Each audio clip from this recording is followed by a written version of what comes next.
Elle procure à la fleur de sel son odeur particulière de violette. On va voir un petit peu ce qu'il y a en bordure. Quand l'eau est rouge comme ça, c'est que le sel commence à déposer. La fleur de sel, ce produit rare, est une mince couche de cristaux qui se dépose en surface. Sa production est aléatoire, une simple averse peut la faire disparaître. Le magique du métier, c'est que on prend de l'eau à la mer, on en fait du solide. C'est du solide, ça. Avec de l'eau, on fait du solide. Et c'est magique. Et c'est la nature qui nous a appris ça. Et je trouve que c'est une belle image du métier. Elle est magnifique. Il n'y en a pas beaucoup, mais elle est magnifique. On en voit qui paillettes. Regardez. Commercialisés depuis seulement 30 ans, ces cristaux étaient traditionnellement réservés aux propriétaires des salins et aux sauniers.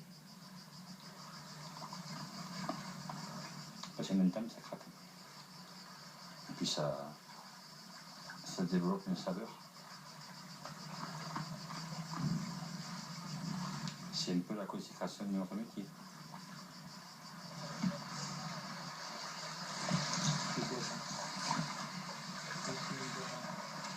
2 semaines plus tard, la météo a favorisé la formation de plusieurs dizaines de kilos de fleurs de sel. Luc a décidé d'en lancer la cueillette.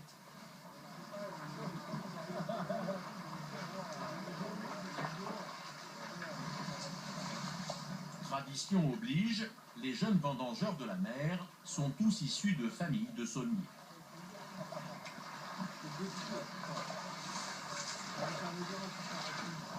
Mais pour la plupart cette année, c'est une première. C'est bon, tu as vu Mathieu? Tu as compris?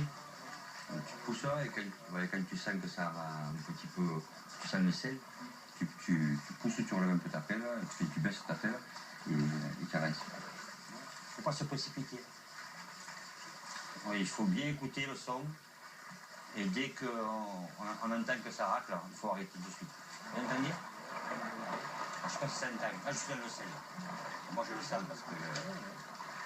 La difficulté est de ramasser la fleur de sel en surface sans accrocher le gros sel ordinaire déposé dans le fond. Voilà. Bien, tu le vois, voilà. Là, quand tu pousses, comme ça fait là, mais là, tu vois que là, c'est parfait.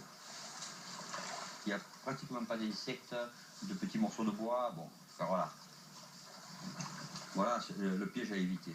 Il faut aussi être vigilant pour ne pas ramasser les petites brindilles déposées par le vent. Après, comme mon nom est sur la boîte, la dame qui va voir le point noir dans sa boîte de fleurs de sel va m'appeler à la maison. Elle me dit, vous ne travaillez pas comme il faut, c'est quoi cette histoire? Après quelques heures, les débutants ont pris le coup de main. Dans ma famille, on est dans le salin depuis 4 générations. Alors bon, c'est vrai que j'ai fait un peu exception à la règle avec mon master de biologie, mais bon, quelque part, c'est aussi un plaisir de me dire, bon, voilà, je respecte aussi la tradition familiale. Le décor est magnifique, on est en plein milieu de la nature. J'adore les oiseaux, on est dans une réserve naturelle. On ne peut pas voir ça partout ailleurs, au milieu de la Camargue.